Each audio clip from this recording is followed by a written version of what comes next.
रहीम, अस्सलाम वालेकुम। मैं हूँ डॉक्टर फरा। मैं हूँ इमाद।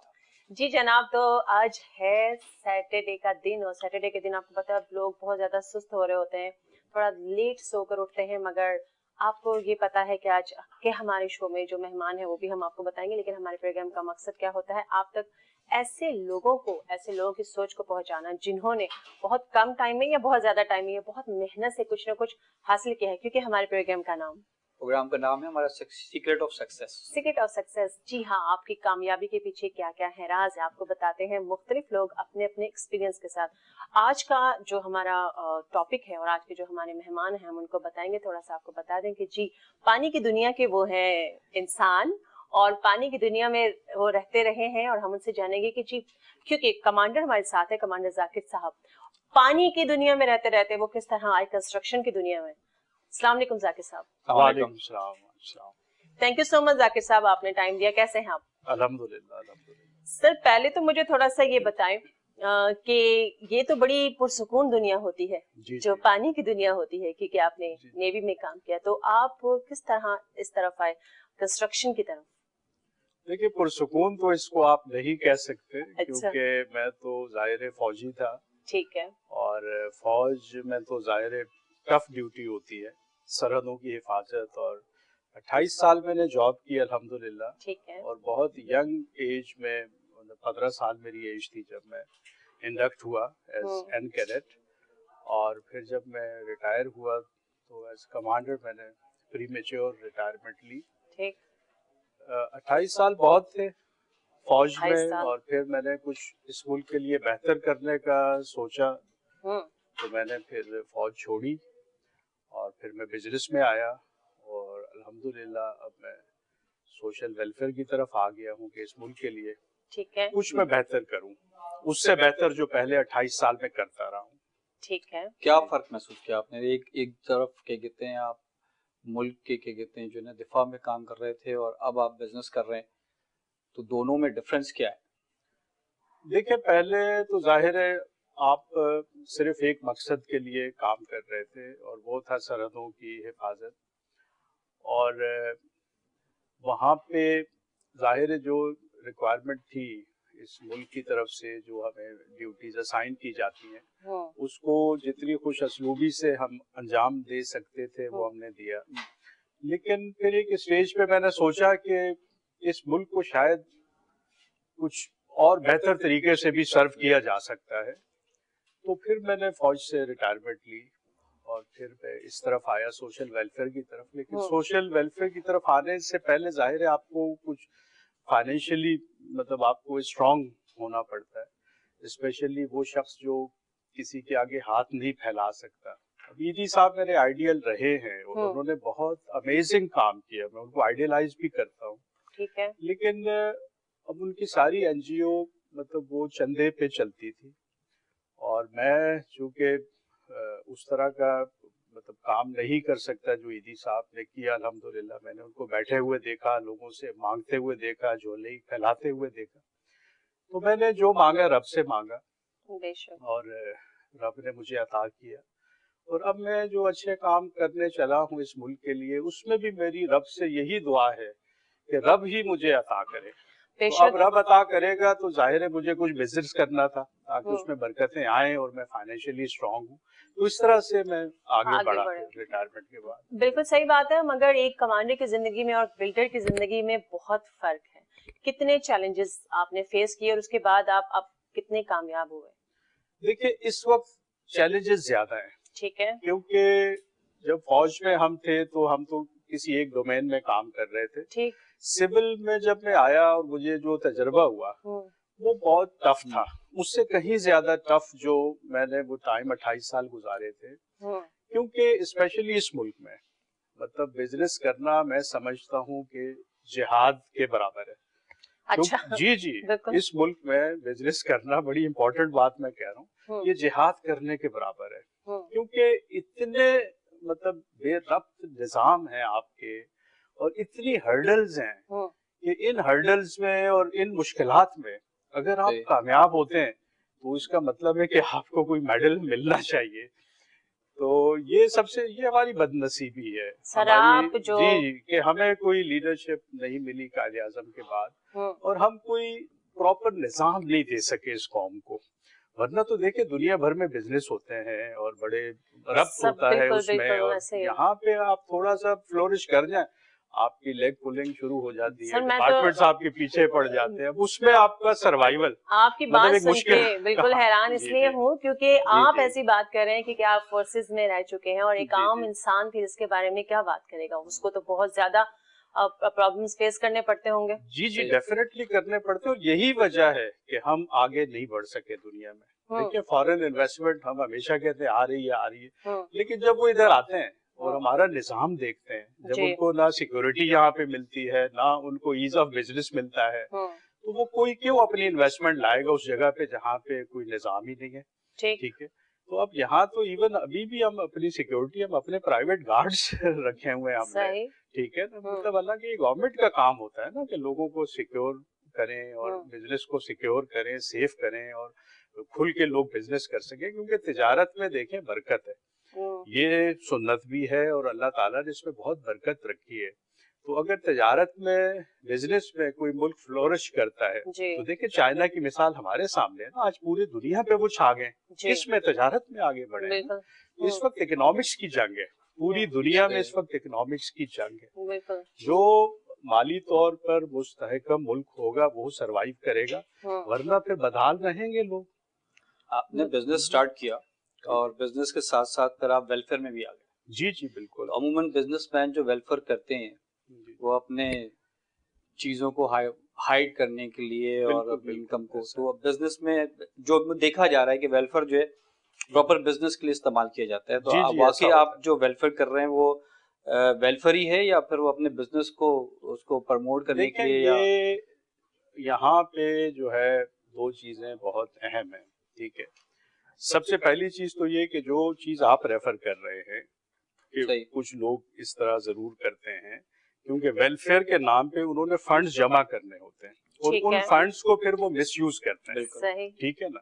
मैंने पहले आपको कह दिया था कि ना मैंने किसी से चंदा मांगा है, ना मैंने वेलफेयर के नाम पे 1 रुपया किसी से मांगा है, ना मांगूंगा ना लूंगा, ठीक है ना। मेरी जो एनजीओ है वो मेरी जाती अर्निंग पे चल रही है, ठीक है। आप अपने ऑन उसको चला रहे हैं। जी बिल्कुल। अच्छा। और देखें उसमें अगर मैं सही तरह से बिजनेस करूंगा तो मैं समझता हूँ कि रब उसमें बरकत डालेगा जो डल रही है इस वक्त। और एक अच्छी नीयत से देखिए, मुल्क का निजाम हम नहीं, मैं और आप नहीं बदल सकते क्योंकि वो किसी और के हाथों में है, लेकिन हम एक छोटी सी चारदीवारी में एक अच्छा निजाम तो ला सकते हैं ना।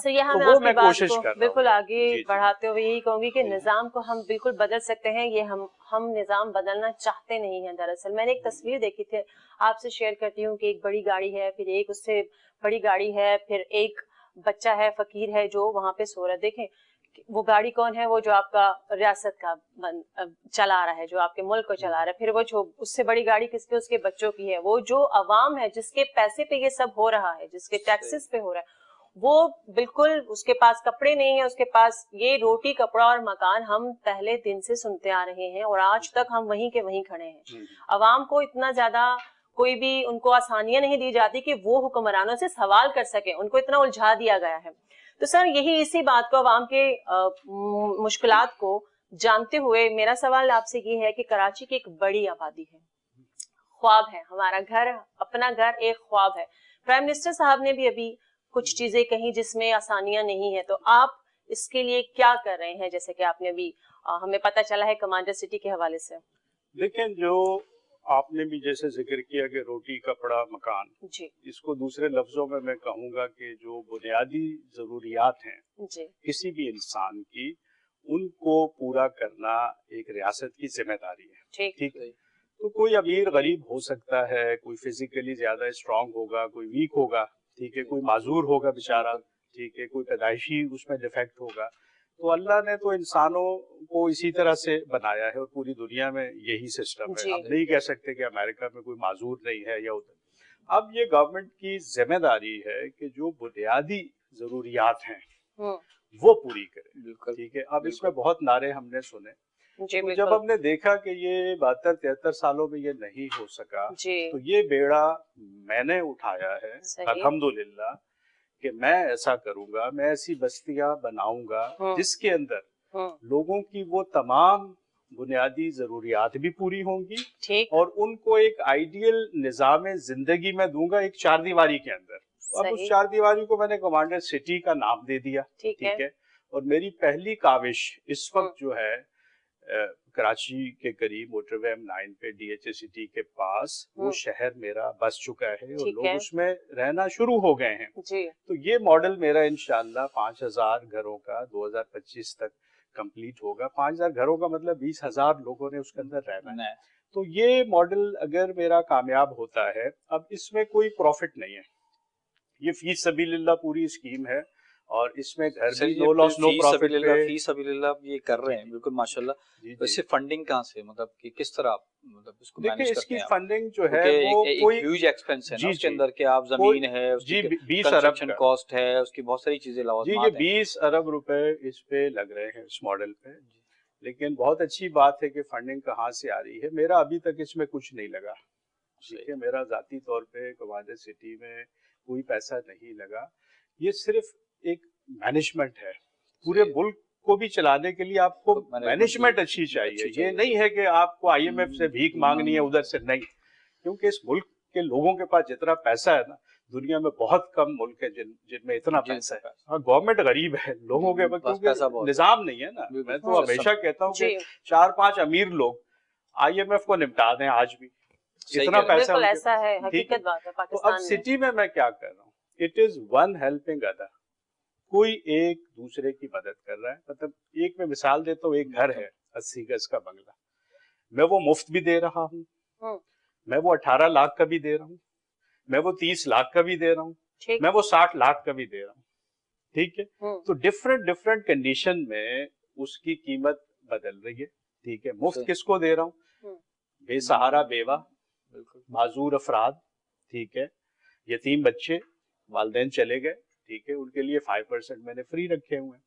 तो जो घरों में मैंने सिस्टम रखा है वही फिर एजुकेशन। मेरा पहला स्कूल चल पड़ा है माशाल्लाह जी। एक बड़ी बिल्डिंग 2500 बच्चों की कैपेसिटी की कमांडर सिटी में बन गई है और एडमिशन हो गए, जो बच्चे वहाँ शिफ्ट हुए हैं। अच्छा, आपकी बात आगे जाने से पहले मैं बीच में एक चीज पूछ लूं कि जो आप घर, आपने कहा कि मैं कुछ माजूर या बेवा लोगों को, जो खवातीन हैं, उनकी आप मदद कर रहे हैं, तो वो उनके नाम करेंगे आप, उनकी डॉक्यूमेंटेशन होगी? घर तो हमारे NGO के होते हैं, ठीक है। होता ये है, देखें एक बेवा है ना, उसको सहारे की जरूरत है, हमने घर दे दिया, बच्चों को एजुकेशन फ्री दे दी, ठीक है। अब घर बस गया, ठीक है, शादी कर ली बेवा ने, अपना घर बस गया, वेल ऑफ हो गई, अब किसी और का हक है उस घर पे।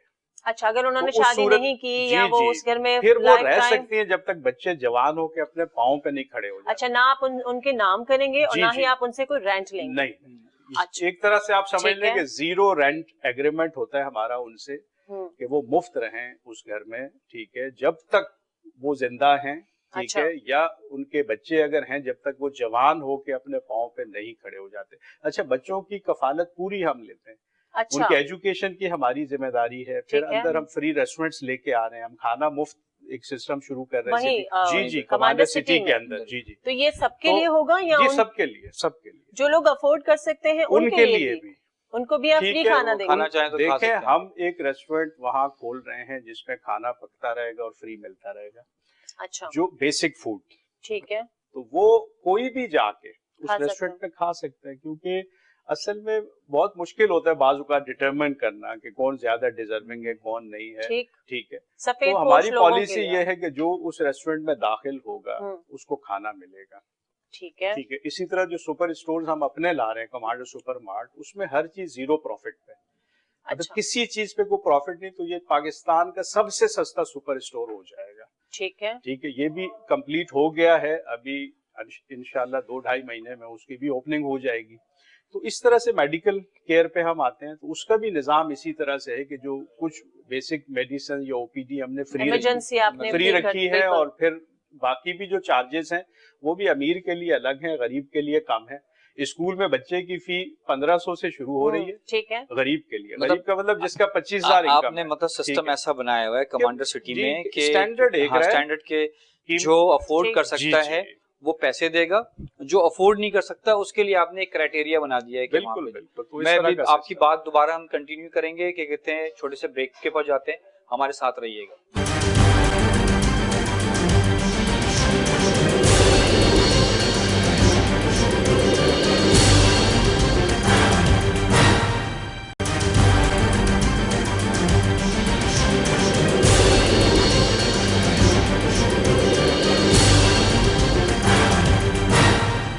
जी जना, वेलकम बैक। हम वापस आ चुके हैं। बहुत ही अच्छी बातें, आपके फायदे की बातें हो रही हैं कमांडर जाकिर साहब के साथ। जी मां साहब, आप कुछ बात कर रहे थे। मैं ये उनसे पूछ रहा था कि कहते हैं आपने जो है अपने कमांडर सिटी में क्राइटेरिया बनाया है, इसका मतलब क्राइटेरिया बनाया है, उस क्राइटेरिया में जो लोग अफोर्ड कर सकते हैं, ठीक है, वो खरीदते हैं।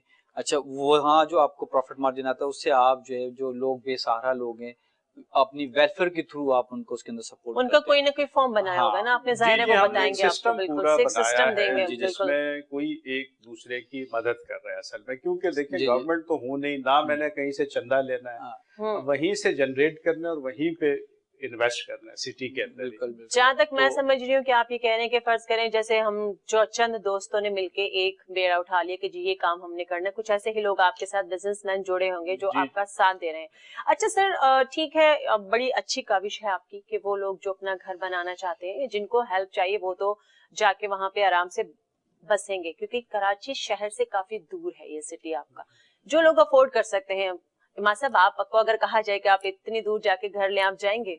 मैं अगर इतनी दूर तो नहीं जाऊंगा, क्योंकि अगर मैं अफोर्ड कर सकता हूँ तो मेरी कोशिश होगी, अवलीन कोशिश होगी कि इसके बारे में आप क्या कहेंगे? जो लोग अफोर्ड कर सकते हैं या जो लोग लेना चाहते हैं, तो उनके लिए वो इतनी दूर क्यों जाएंगे? मेरा कहने का मतलब ये है कि इसके अलावा उनके लिए इस प्रोजेक्ट में ऐसी क्या नई चीज है? जो लोग अफोर्ड कर सकते हैं वो मेरा टारगेट नहीं है। ठीक है, 10% लोग निकाल दें इस मुल्क के 22 करोड़ आवाम में से 10% को साइड पे कर दें, ये वो हैं जो अफोर्ड कर सकते हैं। 90% बेचारे वो हैं जो मिडिल या लोअर मिडिल क्लास है।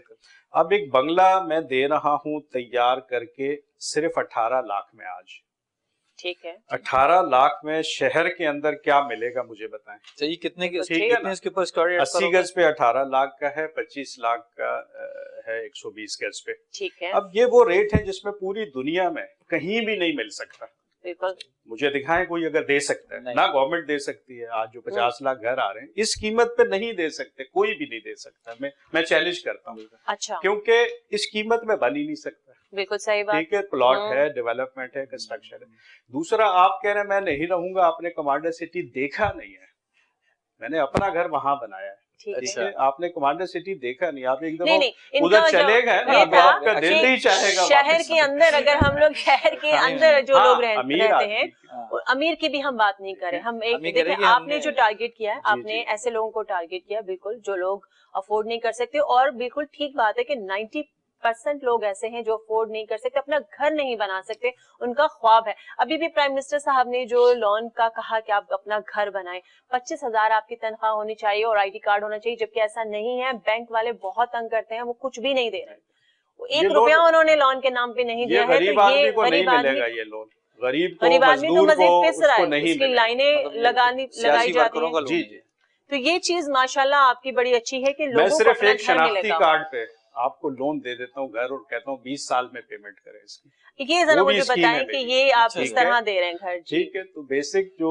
घर है वो एक छोटी डाउन पेमेंट पे जो कम से कम 4 लाख रुपए है, ठीक है, उस पे हम घर की चाबी दे देते हैं। चाहे वो घर 18 का है या 25 का या 50 का, वो फिर किस्तें बढ़ जाती है ना। ठीक है, 2 कमरों का जो बेसिक अपार्टमेंट है उस पे हम 15 लाख लोन करते हैं। ठीक है, ठीक है, उसकी कीमत इस वक्त 19 है। ठीक है, 4 आप देंगे, 15 लाख हम लोन करते हैं, और फिर सिर्फ 15,000 रुपए महीना।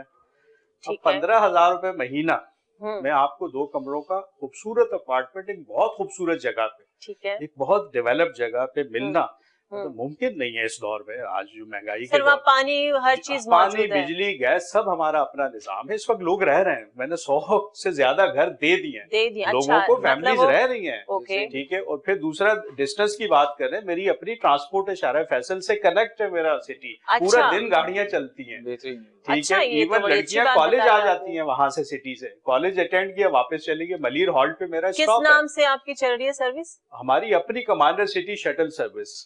अच्छा, वेरी तो नाइस। इस ये नाम तो से एक हमारी नई बात अपनी है। बसेस हैं, हमारी अपनी वैन्स हैं, पूरा देखे मैंने अगर उधर लोगों को बसाना है तो मैंने सारी सहूलियात देनी है, ठीक मैंने है। सिक्योरिटी देनी है, मैंने उधर हम्म। सफाई देनी है, मैंने एजुकेशन देनी है, हम्म। मेडिकल केयर देना है, एम्बुलेंसेज, फायर ब्रिगेड, ये सब देना है मैंने। ठीक ठीक है, है। तो जब भी सुकून से लोग वहां रहेंगे तो अल्हम्दुलिल्लाह बड़ी तेजी से कमांडर सिटी फ्लोरिश कर रहा है। ठीक और है। आप देखेंगे आइंदा आने वाले सालों में हम्म। बहुत, क्योंकि 1000 से ज्यादा तो लोगों ने बुकिंग करा दी है, ठीक है। 1200 समथिंग इस वक्त घर बुक हो चुके हैं जो मैंने बनाने ही बनाने, जबकि 2025 तक मैंने 5000 का टारगेट अचीव करना है। ठीक तो है। जिधर 5000 घर बनते हैं उधर इकोनॉमिक रेवोल्यूशन आ जाता है। बिल्कुल। ठीक ठीक है, है। वहां 20,000 आबादी हो जाती है ना, बिल्कुल। वहां बिजनेस आ जाते हैं। ठीक। अगर आपने बाल भी कटवाने हैं तो महीने में एक दफा तो 20,000 कटिंग होनी है। आप सोच लें कितनी बार्बर शॉप चाहिए, कितने ब्यूटी पार्लर चाहिए, कितनी सब्जी की दुकानें चाहिए, ठीक है। क्योंकि 5000 घर एक बहुत बड़ा रेवोल्यूशन ले आते हैं। अब बिल्कुल इसमें ठीक। एक बहुत इंपॉर्टेंट बात मैं आपको बताऊं कि जो जी। मेरा तजर्बा है, जहां 5000 घर आपने बना दिए, वहां जो आपके जो कमर्शियल एसेट्स की वैल्यू है वो तकरीबन 300 अरब रुपए हो जाती है। ठीक है। तो अगर इमरान खान साहब के 50 लाख घर कोई बना दे तो हम दुनिया के अमीर तरीन मुल्कों में आ जाएंगे, क्योंकि ठीक है। 5000 में अगर आप 300 अरब हम्म। कमर्शियल वैल्यू हो रही है आपके एसेट्स की, बिल्कुल बिल्कुल। तो 50 लाख घरों में वो 3 लाख अरब हो जाती है। जी बिल्कुल। 3 लाख अरब रुपया 5 सालों में अगर इस मुल्क में आ जाए तो देखें तो आप कहाँ मुल्क पहुंच कहाँ- जाएंगे बिल्कुल, खुशहाली अगर के। बन आपको जाए तो तेल अलग बात है। तेल निकालने की जरूरत नहीं है। ये लेकिन नारा बहुत तेल अच्छा तो था, जी आवाम का ये निकल नारा रहा है बहुत हर अच्छा था, तरीके से, लेकिन उसको बिल्कुल। तेल तो आवाम का सीरियस निकल नहीं रहा लिया है गया, तेल उसको निकल रहा है सीरियस नहीं आवाम लिया गया। आवाम का अच्छा तेल सर, निकल रहा है। एक बात करते करते मुझे मेरे माइंड में आया, मैं ये भी पूछूं कि यहाँ कराची के ही शहर में, ज़ाहिर आप भी यहाँ रहते हैं, पानी का एक बड़ा मसला है। यहाँ कराची में इतना बड़ा शहर है, यहाँ पानी प्रॉपर लोगों को नहीं मिलता, तो वहाँ पानी का आप अरेंजमेंट कैसे करेंगे? पानी एक देखिए, बेसिक जब जरूरत है आप अल्लाह के लिए काम कर रहे होते हैं जी, तो फिर अल्लाह आपकी मदद करता है। तो जब मैं इस रास्ते पे निकला सोशल वेलफेयर पे और मैंने डिसाइड किया कि मैंने अल्लाह के लिए काम करना है, लोगों की भलाई करनी है, ठीक है। तो फिर अल्लाह ने भी तो कुछ करना था ना। हम्म। तो मेरे एनओसी कवाले सिटी के रुक गए कि वहां पानी सप्लाई का कोई सिस्टम नहीं था। ठीक है। ठीक है, तो उसमें जब हमने वहां बोर किए तो हमें पता चला कि एक बहुत बड़ा रिजर्वायर मीठे पानी का मौजूद है। अच्छा। जिसको फिर प्रॉपर एक मैंने जियोलॉजिकल सर्वे करवाया और हमने 6-7 जगह पे ड्रिल किए और वो पानी को जब हमने टेस्ट करवाया जी, तो वो इंतहाई क्लीन, ये जो नेस्ले का स्टैंडर्ड है, इस स्टैंडर्ड का पानी निकला कि उसके अंदर जो नेचुरल बैक्टीरियाज होते हैं पानी के अंदर बोरिंग जी, वाटर जी। में, वो भी नहीं निकले। अच्छा, बहुत तो प्योर मैं खुद पानी बड़ा मिला। हैरान हुआ उस अच्छा। रिपोर्ट को देख के, और उस रिपोर्ट के बेस पे फिर हमें एनओसी मिला कि हम पानी तो हमें जरूरत ही नहीं कहीं से यानी कि लेने। वहां पे इतना मीठा और अच्छा जी साफ जी, तो सुथरा इस वक्त पानी हमारे मिलेगा। सिटी में जो ग्रीनरी और जो पार्क्स और जो गार्डन आप देखेंगे और जो लोगों को घरों में पानी हम सप्लाई कर रहे हैं, वो हमारा अपना पानी है, अल्लाह ठीक ने है। हमें अता कर दिया। माशाल्लाह। ठीक। और बहुत ज्यादा पानी है जमीन के अंदर, मतलब ठीक मुझे है। लगता है कि मुझे शायद 50 साल 100 साल जरूरत कुछ ना करने पड़े की जरूरत नहीं। गवर्नमेंट से पानी लेने की। अच्छा, वेरी नाइस। तो ये बरकत है, अल्लाह की तरफ से एक बरकत है कि हमें उस टुकड़े में जहां हम कमांडर सिटी लेके चले हैं, अल्लाह ने, देखे वो एक एड़ी रगड़ी थी तो चश्मा फूटा था ना। जी बिल्कुल, आप ठीक कह रहे हैं, क्योंकि नियत हो हमारे तो फिर होता है। आप क्या कहते हैं सही कह रहे हैं। ऐसा होता है, ये मेरा बिलीव है। आप क्या कहते अल्लाह हैं मदद करता है। बिल्डर हैं बेशक और है। काम कर रहे हैं माशाल्लाह, क्या कहते हैं वेलफेयर भी कर रहे हैं, उसके अलावा भी आपने कराची में प्रोजेक्ट्स बनाए होंगे जी अपने। जी। तो अमूमन जो बिल्डर्स होते हैं, जो कराची में जो बिल्डर्स हैं, लोग बुकिंग कराते हैं घर अपना अपना जेवर बेच के, कोई लोन लेके, कोई अपनी पेंशन्स लेके घर बुक करा लेते हैं, उसके बाद जो है वो 5-5 8-8 साल नहीं बन रहा होता। तो ऐसे लोगों के लिए कोई हलवल निकाला है आप लोगों ने? क्या कहते हैं, आपकी बात भी, आपके एसोसिएशन है, बिल्डर्स एसोसिएशन जो है, जी जी, तो कोई ऐसा हल निकाला आप लोगों ने कि क्या कहते हैं इन लोगों को रोका जाए, इस टाइप के बिल्डर्स को? देखिए, एक तो एसोसिएशन है आबाद, मैं खुद भी उसका मेंबर हूँ, और जो भी मतलब ब्लैक लिस्ट कोई बिल्डर होता है तो उसको एसोसिएशन से निकाल दिया जाता है। लेकिन जो आप बात कर रहे हैं उसकी मल्टीपल रीजंस हैं कि कोई प्रोजेक्ट किस वजह से डिले होता है। ठीक है, उसमें जरूरी नहीं है कि एक बिल्डर ही बदनीयत हो तो प्रोजेक्ट डिले हो, मतलब और भी बहुत सारी सिचुएशंस हो सकती हैं, जैसे कोरोना बीच में आ गया था, प्रोजेक्ट बंद हो गए थे बहुत सारे। कोरोना तो लेकिन करते हैं लोग, ठीक है।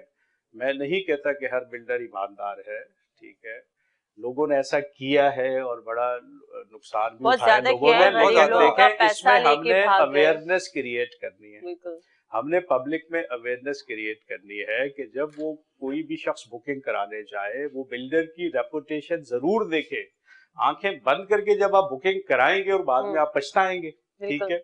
आप बिल्डर के वो सारे एनओसीज चेक करें, क्योंकि कोई 7-8 तरह के जो एनओसीज गवर्नमेंट से बिल्डर को लेने होते हैं, ठीक है। अगर वो सारे एनओसी बिल्डर के पास मौजूद हैं तो उसका मतलब वो एक जेन्युइन प्रोजेक्ट है, सही, आप उसमें इन्वेस्ट कर सकते हैं। तो बिल्डर्स मुझे तो नहीं लगता कि कोई डॉक्यूमेंट दिखाते होंगे या दिखाएंगे या लेके बैठे हो। देखिए मेरे तो ऑफिस में सारे डिस्प्लेड हैं, ठीक है, आप मेरे ऑफिस में आए, सारे एक बोर्ड पे लगे हुए हैं, ठीक है, जो कि डिस्प्ले होने चाहिए हर बिल्डर के ऑफिस। आपके हर बुकिंग ऑफिस में आपके सारे एनओसी डिस्प्ले होने चाहिए, आपको मांगना ना पड़े, आपको मांगना ना पड़े। देखें ये गवर्नमेंट की तरफ से हम पे बंदिश है, ये अलग बात के लोग उसको फॉलो नहीं करते ना, लोगों को अवेयरनेस नहीं है, मगर इसका कोई हल तो आप जब आप इबादत के मेंबर भी हैं तो इसका तो कोई ना कोई हल निकालना चाहिए ना आप लोग को, कि ऐसे लोगों को रोका जाए जो बेचारे गरीबों का पैसा खा के चले जाते हैं। देखिए यहाँ पे ये मैच्योरिटी है चाहिए, कोई सजा का नहीं है, 1-2 सजा का सिस्टम आना चाहिए, उनको कटेरे में कोई लेके आए, उनको सजाएं मिले जिसने धोखा किया मिलती है। सर यहाँ पे तो लोगों की इंतकाल को 6-6 साल गुजर जाते हैं, तो फिर उनके फाइल का टाइम है। सिस्टम की जो मैंने शुरू में बात की थी, बस बात वही आ जाती है ना कि हमारे यहाँ सिस्टम नहीं है। यहाँ तो जो अच्छा काम कर रहा है उसके पीछे पड़ जाते हैं,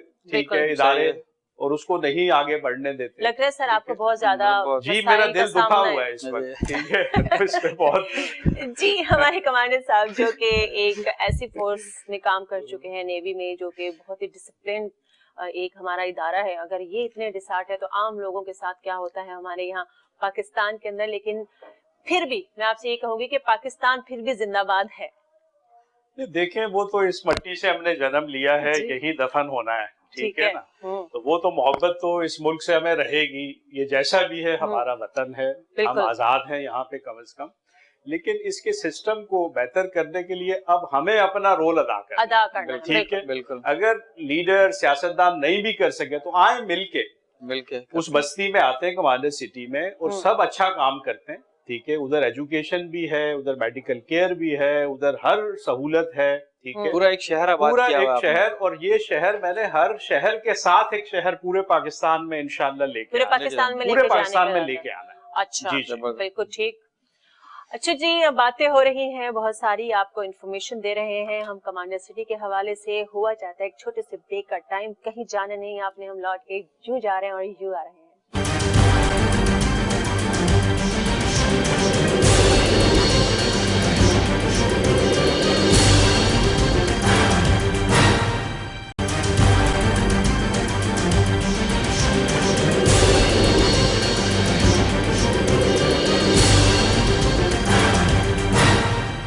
welcome back. Commander retired Mohammad Zakir sahab से क्या कहते मालूमात करेंगे कि जब इन्होंने ये सारे बेड़ा उठाया एक वेलफेयर का और इतना बड़ा एक शहर आबाद करने के लिए जा रहे हैं, उसमें इनको क्या क्या मुश्किलात सामने आ रही हैं और क्या क्या मुश्किलात जो है ना वो फेस कर रहे हैं, थोड़ा आप इसके बारे में बताएं थोड़ा सा हमें। जी बिल्कुल, मैंने पहले जैसे जिक्र किया कि इस मुल्क में तो कोई भी कारोबार करने के लिए आपको बड़े पापड़ बेलने पड़ते हैं, और ये जिहाद के बराबर है। और स्पेशली जब मैं सोशल वेलफेयर की तरफ आया और मैंने कमांडर सिटी लॉन्च किया, तो वो तो बिल्कुल एक डिफरेंट प्रोजेक्ट है। और वो कमांडर सिटी नाम क्यों रखा आपने? कमांडर रिटायर्ड आप हैं, कमांडर बिल्डर, कमांडर बिल्डर्स मेरी कंपनी है, तो मेरा आगे सारे प्रोजेक्ट शहर के कमांडर हाइट्स है मेरा, कमांडर इनक्लेव है, कमांडर हेवंस भी मैंने प्लान किया हुआ है, ये कमांडर सिटी में ले आया। तो अब ये सिटी चूंकि पूरे पाकिस्तान में मैंने प्लान किया हुआ है और एक सोशल वेलफेयर का एक अच्छा काम हो रहा है, और हमें पता है कि जब अच्छा काम इस मुल्क के लिए कोई भी करता है तो मुल्क दुश्मन अनासिर से ये मुल्क भरा हुआ है, बिल्कुल ठीक है ना। तो पहले तो मैं जब फौज में था तो मेरे सामने एक ही दुश्मन था, सही ठीक है, उसी पे फोकस करते थे, क्योंकि हमारा एक सब्जेक्ट होता था नो योर एनिमी। तो नो योर एनिमी में हम पूरा उनका डाटा इकट्ठा करके उनको याद करते थे कि इतना ये है इनके पास, इतनी बंदूकें, इतनी तलवारें, इतने जहाज है, इतने बॉम्ब है, इतना। तो नो योर एनिमी एक पूरा सब्जेक्ट होता था हमारा। और चूंकि मेरा वॉरफेयर से था ताल्लुक, तो उधर तो एक दुश्मन सामने था। लेकिन तो जब नहीं मैं पता इधर आपको। बिजनेस में आया तो मैंने देखा कि इधर तो हर तरफ दुश्मन दुश्मन है। तो उन दुश्मनों में फिर जाहिर है सर्वाइव भी करना था। ठीक ठीक है। है, लेग पुलिंग बहुत ज्यादा है जब कोई आपको आगे नहीं बढ़ने देता। ठीक है। तो अल्हम्दुलिल्लाह वहां पे फिर रब ने बड़ा करम किया। ठीक है। मैं ये समझता हूँ कि अल्लाह ने बहुत करम किया, अल्लाह ने इज्जत भी रखी और अल्लाह ने फ्लोरिश भी किया। आज जहाँ तक मैं पहुंचा हूँ वहाँ पे, जहाँ एक बहुत सेल्फ कॉन्फिडेंस, अच्छा ये सेल्फ कॉन्फिडेंस भी किसी वजह से आता है आपके, जब आप देखते हो कि आप इंसानियत के लिए काम करने निकले हो तो फिर आपके अंदर वैसी सेल्फ कॉन्फिडेंस आ जाता है कि रब आपका साथ देगा। तो अल्हम्दुलिल्लाह साथ दिया रब ने। लेकिन अब जब सिटी फ्लोरिश करना शुरू हुआ है, शुरू में लोग मुझे बहुत लाइट ले रहे थे, लेकिन जब उन्होंने देखा कि ये तो एक मतलब लोग आके बसना शुरू हो गया, बहुत तेजी से आगे बढ़ रहे हैं, तो अब थोड़ा मुझे वो रिएक्शन जो है वो लोगों का आना शुरू हो गया है। वो रिएक्शन, और अब कोशिशें जी बिल्कुल कोशिशें अब ये होंगी कि किसी तरह से मुझे नाकाम किया जाए और ये जो मेरा प्रोजेक्ट है ये आगे फ्लोरिश ना करे। जो भी मुल्क दुश्मन अनासिर हैं वो कोशिश करेंगे, लेकिन मुझे अपने रब पे एतमाद है, मुझे उन लोगों पे एतमाद है जो मेरे मेंबर्स हैं। अल्हम्दुलिल्लाह कमांडर बिल्डर्स के 2000 फैमिलीज आज मेंबर हैं माशाल्लाह। वो मेरी स्ट्रेंथ है। मैंने इन 2000 को 2 लाख करना है, फिर उनको 2 करोड़ करना है। ठीक है। तो ये मेरे जो मेंबर्स हैं वो मेरी बहुत बड़ी स्ट्रेंथ है इस जमीन पे और आसमान पे। रब अल्हम्दुलिल्लाह मेरे साथ है जब तक मेरी नीयत साफ है, जब तक मैं ईमानदारी से करूंगा तो मैं समझता हूँ कि रब मेरा साथ देगा। बिल्कुल, तो इसलिए मुझे उनका खौफ डर नहीं है, लेकिन जाहिर है हर्डल्स क्रिएट किए जा रहे हैं। हर नेक काम में जो भी नेक काम किया जाता है उसके अंदर मुश्किलात को तो और जैसा कि आप बिल्कुल खुद ही कह रहे हैं कि अल्लाह ताला हर उस इंसान के साथ होता है जो नेक काम करता है। और बिल्कुल हमारे प्रोग्राम का नाम भी सीक्रेट ऑफ सक्सेस है और हमने आज आपको बताया कि कमांडर जाकिर साहब की कामयाबियों के क्या राज हैं। ये सबसे बड़ा राज तो यही होता है कि जब आप अपने रब के करीब होते हैं। बहुत सी बातें आपको बताई, जरूर जाइए कमांडर सिटी विजिट कीजिए, सर से रब्ता कीजिए।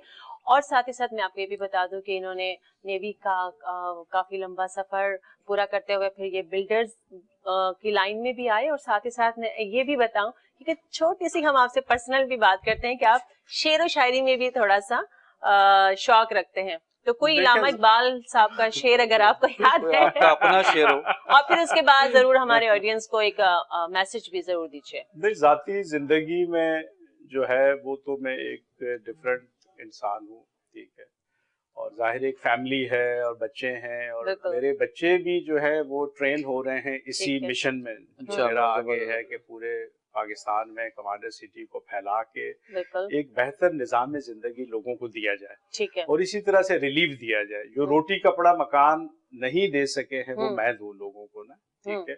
और एक रियासत मदीना जिसकी बातें होती रही हैं, मैं वाकई उसको बना के दिखाऊं लोगों को। मतलब ये मेरा अब मिशन समझ लें, जिंदगी का मकसद मेरा ये है, ठीक है। और जाहिर है मैं तो अपना टाइम भी अब आहिस्ता आहिस्ता गुजर रहा है, बुढ़ापा आ गया है, तो ये जरूरी है कि मैं यूथ को तैयार करूं। तो जहां मैं अपने बच्चों को इसमें ले आया हूं अपने साथ, उनको मैं ट्रेन कर रहा हूं, वहां पे मैंने कमांडर सिटी के अंदर एक स्किल डेवलपमेंट सेंटर भी बनाया है। यही मैं सवाल करने लगी थी। मैं हर बच्चे को बिजनेसमैन बनाना चाहता हूं अपनी तरह का, ताकि वो मेरी लाइंस पे मेरे मिशन को लेके आगे चले, ठीक है। तो मैं आज मैं एक हूँ, आने वाले वक्तों में जॉब्स भी अवेलेबल हो जाएंगे। मैं पूरा इंडस्ट्रियल जोन मैंने प्लान किया हुआ है कमांडर सिटी में लाने का। बड़ी बड़ी फैक्ट्रियां, बड़ी बड़ी इंडस्ट्रीज उसके अंदर मैंने लेके आनी है इंशाल्लाह।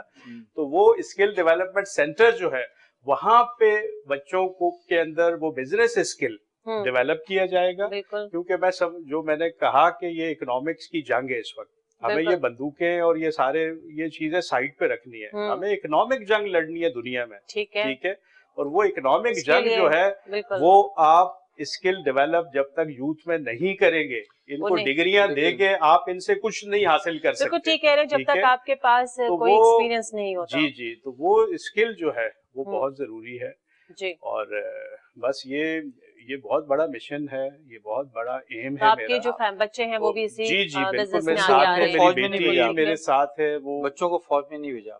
नहीं, ठीक है। देखिए फौज लोगों के बच्चे तो बाहर पढ़ने चले जाते हैं जी। तो ठीक है, अब फौज से ज्यादा जरूरी जो है वो मैं समझता हूँ ये है इकोनॉमिक वॉर।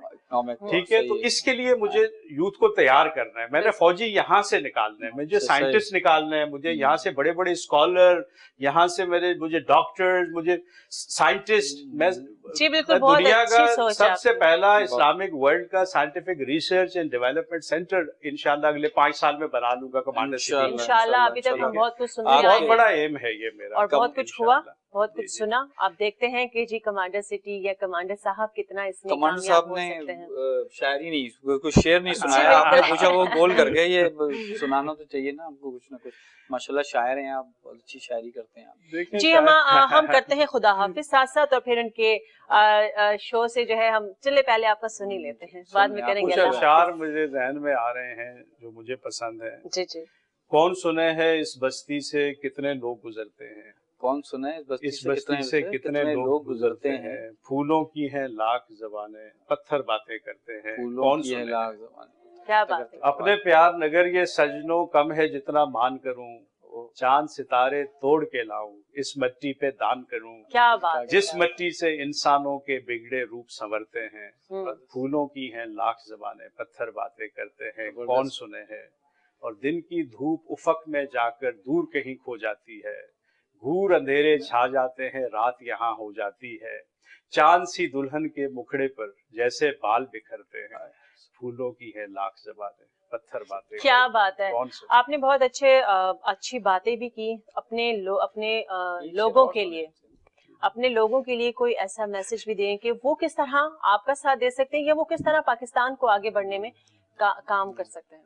देखिए इस वक्त तो सबसे बड़ा मैसेज यही है कि हम इंतजार न करें तब्दीली का। ठीक है, हम किसी के भरोसे पे न रहें तब्दीली के लिए। ठीक है, हम अपना किरदार अदा करें इस मुल्क को तब्दील करने के लिए। इस मुल्क को तब्दील उस वक्त ये मुल्क होगा जब मैं, आप और हम सब ये एक मुसम्मम इरादा कर लेंगे कि हमने इस मुल्क को तब्दील करना है। ये मुल्क तब्दील हो जाएगा। कमांडर सिटी में आए, ठीक है, मेरा साथ दें, ठीक है, स्पेशली वो जो अंडर प्रिविलेज्ड हैं लोग, वो जरूर आए, क्योंकि मेरे पैकेजेस बहुत आसान शराइत है मेरी, ठीक है। और सिर्फ ये घर नहीं है, आपके बच्चों को अच्छी एजुकेशन चाहिए, उनकी कैरेक्टर बिल्डिंग चाहिए, आपको मेडिकल केयर चाहिए, आपको सफाई चाहिए, आपको सिक्योरिटी चाहिए। अब इन सारी चीजों के लिए पहले लोग मुल्क से बाहर चले जाते थे, अब मैंने एक बस्ती बना ली है, उसमें आए हम सब मिलके उसकी बाउंड्री को बढ़ा के इस पूरे मुल्क को कमांडर सिटी करते हैं। बहुत अच्छी बात। मैं तो जी आ रही हूँ इंशाल्लाह विजिट करने के लिए, और आप लोगों ने बताना है कि आप लोग कब जाएंगे। सर प्रोग्राम का क्योंकि खत्म होने वाला है टाइम, बहुत कुछ इमाम साहब आप भी तो अब तो जाएंगे, अब इतनी जबरदस्त उन्होंने हमें ऑफर्स दी हैं। जरूर चक्कर लगाऊंगा। चक्कर नहीं लगाना, अब आपने खरीदना भी है। खरीदेंगे इंशाल्लाह। बिल्कुल नहीं, बहुत अच्छी आपने, सबसे अच्छी बात तो मुझे जो सर आपकी ये लगी कि आप घर के साथ साथ लोगों को एजुकेट भी कर रहे हैं, लोगों को हुनर दे रहे हैं, और उन्हीं लोगों को अपने पाकिस्तान की जो हमारी नौजवान नस्ल है वो सिर्फ उनको टिकटॉक और इन चीजों से हटा के अगर आप स्किल की तरफ लेकर जा रहे हैं, उनको कामयाब बना रहे हैं। पाकिस्तान को आगे जाने के लिए हम नौजवानों की जरूरत है जो आगे बढ़े। मैं आपको दिखाऊंगा नौजवान इस वक्त कमांडर सिटी में प्रोजेक्ट्स कर रहे हैं और करोड़ों रुपए प्रॉफिट के साथ। वो नौजवान जिनको नौकरियां नहीं मिल रही थी, इस वक्त वो कमांडर सिटी में प्रोजेक्ट्स कर रहे हैं। अभी तक स्टार्ट कर दिया है आपने? कर दिए, बन भी गए बहुत सारे। मैं दिखाऊंगा आपको कि किस तरह नौजवानों को मैं आगे लेके आ रहा हूँ, उनमें स्किल किस तरह पैदा कर रहा हूँ। ये आप कभी एक विजिट रखें तो आप जी बिल्कुल इंशाल्लाह हम लोग आपको दिखाएंगे, जब भी हमारी टीम से हम करेंगे बातचीत, और आपको बताएंगे कि इंशाल्लाह दिखाएंगे भी कि कमांडर सिटी में हो रहा है क्या क्या। तो जी और कुछ पूछना चाहेंगे आप सर से? जब आपने जवानी में कोई किसी को देख के कोई अच्छा सा कोई शेर पढ़ा हो जो आपको याद हो, आपकी जवानी का, वो आपकी मेमोरीज में हो, आपके लिए जो शेर आप सुनना चाह रहे हैं मैं वही सुनना चाह रहा हूँ, वो नौजवानों के लिए भी हो जाएगा ना हमारे के वो। चले, मेरी अपनी गजल है आपके मिजाज की कि हवा के दोष पे लहराते बादलों की तरह, हवा के दोष पे लहराते बादलों की तरह, मिजाज उसका बदलता है मौसमों की तरह। जबरदस्त। अजब थी तर्ज मुलाकात अब की बार के जो, न चाहतों की तरह थी न नफरतों की तरह। जबरदस्त। क्या बात है, बहुत बहुत अच्छा, बहुत जबरदस्त। और जी बहुत शुक्रिया, थैंक यू सो मच, आपने हमें टाइम दिया। थैंक यू जी। तो हमारे प्रोग्राम का वक्त खत्म हुआ चाहता है, इंशाल्लाह हम मिलेंगे आपसे अगले प्रोग्राम में एक नए गेस्ट के साथ, नए टॉपिक के साथ। उम्मीद करते हैं हमारा प्रोग्राम आपको पसंद आया। फीडबैक जरूर दीजिए, मैसेज जरूर करके बताएं आप और क्या जानना चाहते हैं हमारे प्रोग्राम के जरिए। पाकिस्तान जिंदाबाद। खुदा हाफिज।